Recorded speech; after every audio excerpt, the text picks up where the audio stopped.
আসসালামু আলাইকুম। আশা করি আপনারা সবাই ভালো আছেন এবং আলহামদুলিল্লাহ আমিও ভালো আছি। তো চলে আসলাম আরেকটা নতুন ব্লগ নিয়ে। আজকে আপনাদের সাথে শেয়ার করব আমার আম্মুর ছোট্ট বাগান।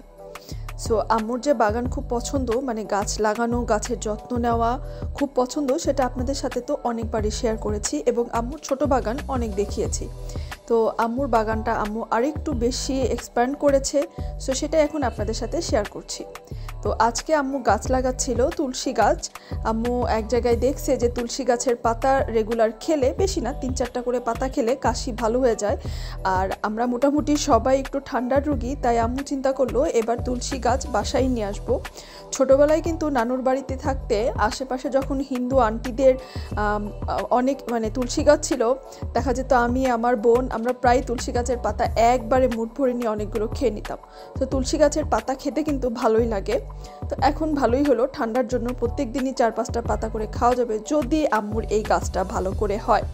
সো আপনারা একটু দোয়া করেন যেন আমার আম্মুর এই তুলসী পাতার গাছটা খুব ভালো করে হয়ে যায় এবং আমাদের আর ঠান্ডার রোগও না থাকে। আর এই মাটিগুলো আম্মু অনলাইন থেকে নিয়ে এসেছিল গাছ লাগানোর জন্য, কারণ আমাদের এমনিতে নর্মালি নার্সারিগুলোতে যে মাটিগুলো পাওয়া যায় সেগুলো কিন্তু একদম সার মিক্স করা থাকে না সেরকম ভালোভাবে। আর চাইলে আপনি সার মিক্স করে নিতে পারেন। তো আম্মু অনলাইন থেকে খুব ভালো মতো কিনে আনছিল আর কি, 5 কেজি করে আর কি নিয়ে আসা যায়। আমরা নিয়ে আসছিলাম, তো আম্মুর অনেক দিন চলে গেছে ওটা দিয়েই।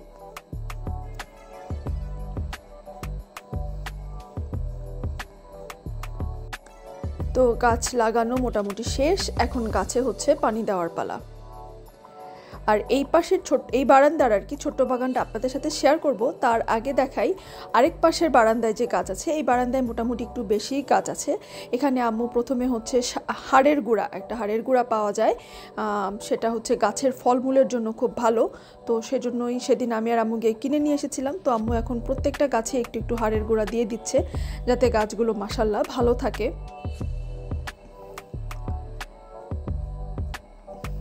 এবং হাড়ের গুঁড়া দিয়ে কিন্তু ভালো করে মাটিটাকে আর কি বলে এটাকে খুঁচিয়ে নিতে হবে আর কি, ভালো করে দিতে হবে যাতে সারের এরপর পানি দিলে ভালোভাবে মাটির সাথে হাড়ের গুঁড়াটা মিক্স হয়ে যায়। আমি আপনাদের সাথে আম্মুর বাগান করার পুরোপুরি ভিডিওটাই শেয়ার করছি, আম্মু কিভাবে কি করে, কিভাবে গাছের যত্ন নেয়। কারণ যদি কেউ গাছপ্রেমী থেকে থাকেন আমার আম্মুর মতো, আমার সাবস্ক্রাইবারের মধ্যে, তো তাদের জন্য একটু উপকারী হবে। আর কেউ যদি নতুন নতুন গাছ লাগান তবে তাদের জন্য উপকার হবে কিভাবে আপনি ভালো মতো গাছ আপনার গাছকে ভালো করতে পারেন। আর এই যে দেখেন মাশাআল্লাহ, এই 2টা মানি প্ল্যান্ট কিন্তু আম্মু খুব ছোট থেকে শুরু করেছিল, এখন অনেক বড় হয়ে গেছে। গাছগুলো দেখতে অনেক সুন্দর লাগতেছে, সো মাশাআল্লাহ বলতে কিন্তু ভুলবেন না। আর এরপর আম্মু প্রত্যেকটাতেই তো মাটিগুলো একটু খুঁচিয়ে দিচ্ছিল যেন ভালোভাবে হাড়ের গুঁড়াটা মিক্স হয়ে যায়, পানি আরও পরে দিবে। আর এরপরে এখন দিচ্ছিল কেমন যেন লবণের মতো একটা ওষুধ টাইপের, এটাও হচ্ছিল গাছের ভালো ফলের জন্য। অ্যাকচুয়ালি আমাদের লেবু গাছ অনেক দিন ধরেই লাগানো ছিল, কিন্তু আমাদের বারান্দায় যেহেতু পর্যাপ্ত রোদ আসে না, তাই ভালো মতো আসলে লেবু হচ্ছিল না। আর কিছু যত্নেরও অভাব ছিল, সার মাটিরও দরকার ছিল। তো এই লবণের গোড়াটা আর কি লবণের মতো ছিল, লবণ না হয়তো অ্যাকচুয়ালি, এটা আসলে সবগুলোতেই দিতে হবে। তো যেসব গাছে আর কি আপনার ফলমূলের প্রয়োজন, গাছটা একটু মজবুত করা প্রয়োজন, সব কিছুতেই আসলে এই লবণের মতো ওষুধটা দিতে হবে। এবং এটা কিন্তু গাছের চারপাশে দিতে হবে, গাছের গোড়ার মধ্যে দেওয়া যাবে না, চারপাশে দিতে হবে, যেটা নার্সারির লোকটা আম্মুকে বলে দিছিল। সো আমিও আপনাদের সাথে সেটাই শেয়ার করছি। তো আম্মু এখন এগুলো প্রত্যেকটা গাছেই দিবে। আর এরপরে ছিল এই সাদা, ওই যে ছোটোবেলায় আমরা হোমিওপ্যাথি ওষুধ খেতাম না, সেই হোমিওপ্যাথি ওষুধের মতো ছোট ছোট সাদা সাদা দানা, এগুলোও ছিল গাছের ভালো ফলের জন্য। যেহেতু আমি বললাম আমাদের গাছের লেবু একদম হচ্ছিল না, সো সেজন্যই আম্মু এটাও নিয়ে এসেছিল, নার্সারির লোকটাই বলল এগুলোও কিন্তু গাছের চারপাশ দিয়ে দিতে হবে, গোড়ার মধ্যে দেওয়া যাবে না, গোড়ার মধ্যে দিলে হয়তো সমস্যা হতে পারে, কি হবে আমি জানি না। নার্সারির ওই লোকটা বলল চারপাশ দিয়ে দিতে, সো আম্মু চারপাশ দিয়েই দিয়ে দিচ্ছে। আর এগুলো ছাড়াও কিন্তু আমার আম্মু গাছের মধ্যে চাল ডালের পানি দেয়। দেখেন আমার আম্মুর বাগান কিন্তু খুব বেশি একদম ভালো আমি তা বলতেছি না, তবে আম্মু কিভাবে যত্ন নেয় আমি আপনাদের সাথে সেটাই শেয়ার করতেছি। তবে মাশাআল্লাহ আমার আম্মুর বাগানের এরকম যে লেবু মরিচ এগুলো খুব একটা বেশি না হলেও অন্যান্য পাতাবাহার টাইপের যেগুলো গাছ আছে যেমন আপনি দেখতেই পাচ্ছেন পাশে একটা কচু পাতার গাছ, মানি প্ল্যান্টের গাছ, তারপর স্নেক প্ল্যান্ট। মাশাল্লাহ মাশাল্লাহ, আমার আম্মুর হাতে কিন্তু এগুলো খুব ভালো হয়। সো আর সবচেয়ে বড় কথা হচ্ছে সব কিছুরই একটা যত্ন দরকার, এবং আমার আম্মু নিজের যত্ন কম নিলেও গাছপালার যত্ন খুব বেশি নেয়।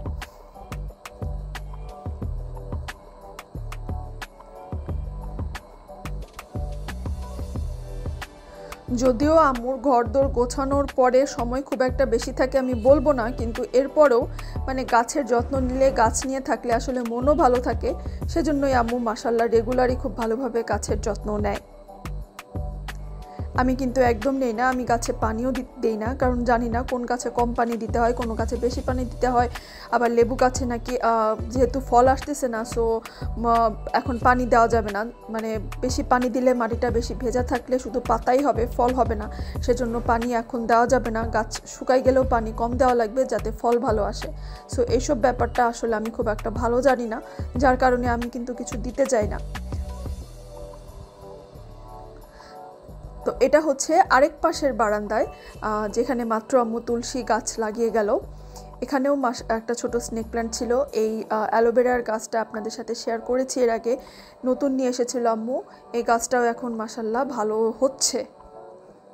সবাই কিন্তু গাছগুলো দেখে একটু মাশাল্লাহ বলবেন, কারণ দেখা যায় অনেক সময় গাছ সুন্দর হলে অনেকেই বলে ফেলে যে বাহ, এই গাছটা কিন্তু খুব সুন্দর হয়েছে দেখতে, কিন্তু দেখা যায় এরপরেই কিছু না কিছু হয়, আসলে নজরের কথা।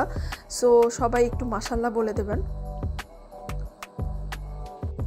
আর ওই যে আপনাদের বললাম আম্মু একটা দুটো মানি প্ল্যান্টের গাছ থেকে কিন্তু মাশাল্লাহ অনেক বড় গাছ করে ফেলতে পারে। এই যে দেখেন এরকম ছোট ছোট গাছ, মানে একটা দুটা পাতা থেকে, মানে পাতা না একটু লম্বা ডালের মতো থেকে আম্মু বাসার বিভিন্ন জায়গায় পানির মধ্যে রেখে রেখে দেখেন অনেকগুলো কিন্তু অনেক সুন্দর হয়ে গেছে। এর আগেও আরও ভালো ছিল। আম্মু একটা থেকে এরকমভাবে আসলে গাছগুলো বাড়তেছে একটা থেকে মানে এরকম বোতলে, বাসার কয়েক জায়গায় এরকম বোতলের মধ্যে রেখে দিছে গাছ। এগুলোরও কয়েকদিন পর পর যত্ন নিতে হয়, পানি দিতে হয়, পানি চেঞ্জ করতে হয়, পানি আবার ফিল্টার পানি দিতে হয়। আমি জাস্ট দেখি আম্মুর গাছের যত্ন নেওয়া, উনি কিভাবে যত্ন নেয়, মানে একটা মানুষের যে এত ধৈর্য, মাশাল্লাহ মাশাল্লাহ। আর এটা তো আপনাদের সাথে শেয়ার করেছি না, মনে হয় শেয়ার করিনি। আমাদের বাসার নতুন মেম্বার আমার ভাই কিছু মাছ নিয়ে আসছে, আপাতত তাদেরকে এভাবেই রেখে দেওয়া হয়েছে, পরে এই অ্যাকোরিয়ামটা ডেকোরেট করা হবে। অনেক দিন পর আসলে আমাদের বাসায় এরকম মাছ নিয়ে আসা হয়েছে, আগে প্রায় মাছ ছিল। আর এখন হচ্ছে আম্মু গাছে পানি দিচ্ছে, মানে নর্মাল পানি না, এটা হচ্ছে চাল ডাল ধোয়া পানি।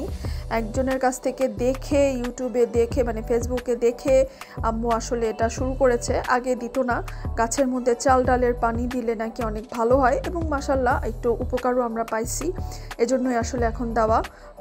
চাল ধোয়া পানিটা, ডাল ধোয়া পানিটা, তারপরে সবজি কিছু, মানে অনেকে আছে না যে সবজি কাটার পরে যে ময়লা আবর্জনাগুলো থাকে সেগুলোও দিয়ে দেয়, তবে সেগুলো আমরা দিতে পারি না, কারণ ওগুলো দিলে তো একটা গন্ধ বের হবে পচার। আর ওটা হয়তো ছাদ বাগান বা বাইরে বড় বাগান থাকলে দেওয়া যায়, কিন্তু বাসার বারান্দার ভিতরে আসলে ওগুলো দেওয়া যায় না, কারণ দিলে একটা পচা গন্ধ বের হবে। সো সেটা আর কি দেয়নি। আগে আম্মুকে দেখতাম কলার পানিও দিত, মানে কলার ছোকলাটা ভিজিয়ে রাখতো, সেটার পানি। সো গার্ডেনিংয়ের কাজ শেষ করে, মানে বাগানের পরিচর্যার কাজ শেষ করে আম্মু চলে আসছিল রান্নাঘরে। আর এখানে হচ্ছে রান্না করছে ডিমের কোরমা, আবারও আম্মু ডিমের কোরমা রান্না করছে, দেখতেই কেমন লোভনীয় বুঝতেই পারতেছেন। এবং এটা একদিনের জন্য না, কয়েকদিনের জন্য করছে। আর ডিমের কোরমার রেসিপি যদি আপনারা চান আমি উপরে লিঙ্কে দিয়ে দিব। আমি কিন্তু আম্মুর এই মজাদার ডিমের কোরমার পুরো রেসিপি শেয়ার করে দিব, আপনারা চাইলে নিজেরা রান্না করে নিতে পারেন। আর এখানে রান্না করছে হচ্ছে লাউ দিয়ে কাতলা মাছ, এর মাথাটা দেখেই বুঝতে পারছেন মাশাল্লাহ। তো কাতলা মাছের তরকারি লাউ দিয়ে, আর এখানে হচ্ছে ফুলকপি ভাজি,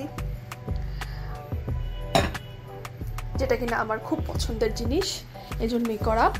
আর এখানে হচ্ছে কিছু ফ্রেঞ্চ ফ্রাই করবো বিকালবেলা নাস্তার জন্য, সেজন্য এখানে আলু সিদ্ধ করতে দিয়ে দিছি একবারে। এখন সব কাজ শেষ করবো আসলে, যদিও এসব কাজ শেষ করতে করতে এখন বাজে কিন্তু অলমোস্ট 4টা। মানে হ্যাঁ, আমাদের বাসায় গ্যাস আসে 2টার পর থেকে, যার কারণে আম্মু রান্না করতে দেরি হয়েছে। সো আমাদের এখন অলরেডি 4টা বেজে গেছে। হ্যাঁ, এখন হচ্ছে 4টার সময়, আমরা 4টা না 5টা বাজবে হয়তো দুপুরের খাওয়া খেতে খেতে। সো দুপুরের খাবার 4টা 5টায়, রাতেরটা কখন হবে জানি না, রাতেরটা আরও হবে কিনা, কারণ ফ্রেঞ্চ ফ্রাই খাওয়ার পরে আর হয়তো খাওয়ার এনার্জি থাকবে না। আর আপনাদের সাথে তো আজকে বাগানটা শেয়ার করছি। এই যে দেখেন এখানকার ফুলগুলো, মাশাআল্লাহ সুবহানাল্লাহ, অনেক সুন্দর লাগতেছে।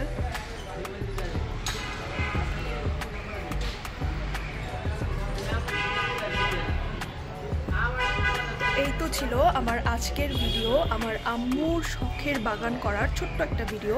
তো কেমন লাগলো আমার আম্মুর শখের বাগান আমাকে কমেন্ট করে কিন্তু অবশ্যই জানাবেন। যারা এখনও আমার চ্যানেলটি সাবস্ক্রাইব করেননি, প্লিজ আমার চ্যানেলটি সাবস্ক্রাইব করে দিবেন। আর আমার আম্মুর এই বাগানটি যদি ভালো লাগে তাহলে কমেন্ট করে অবশ্যই জানাবেন। আমার ভিডিওটি যদি ভালো লাগে তাহলে কমেন্ট করে অবশ্যই জানাবেন। এই যে এখানে হচ্ছে কিছু মরিচ গাছ লাগানো ছিল, মরিচের বীজই লাগাইছিলাম, মেবি বোম্বাই মরিচের বীজ। গাছ শুরু হওয়া হয়েছে, দেখা যাক কী হয়। আলহামদুলিল্লাহ এতটুকু গাছ তো উঠছে, পরে কী হয় জানি না। তো যেটা বলছিলাম, যদি আমার আজকের ভিডিওটি এবং আমার আম্মুরের শখের বাগানটি ভালো লেগে থাকে তাহলে একটা লাইক দিতে কিন্তু ভুলবেন না। আর যারা এখনও আমার চ্যানেলটি সাবস্ক্রাইব করেননি, প্লিজ আজকে আমার চ্যানেলটি সাবস্ক্রাইব করে আমার সাথেই থাকবেন। আমার পরিবারের জন্য দোয়া করবেন, নিজের পরিবারের খেয়াল রাখবেন। আল্লাহ হাফেজ।